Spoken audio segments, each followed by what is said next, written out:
Give Lynchburg softball team has a couple of wins from the Division III Softball World Series. Eric Johnson checks in today with the Hornets. Lynchburg is returning to the super regional round of the NCAA D3 softball tournament for the first time since 2008. This is a feat that has already exceeded this team's expectations. I think our expectations all along was, to work hard, be good teammates, and give the best that you can.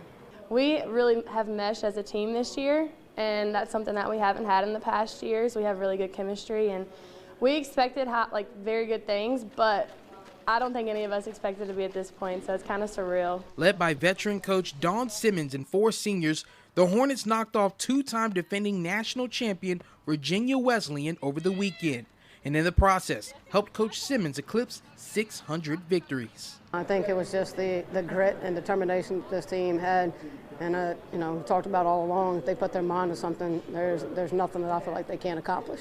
Plenty of local talent make up the Hornets' nest, including Ferrum native Mackenzie Chitwood, who was the most outstanding player in the regional round, as well as Taylor Mabry, who was named to the regional all-tournament team.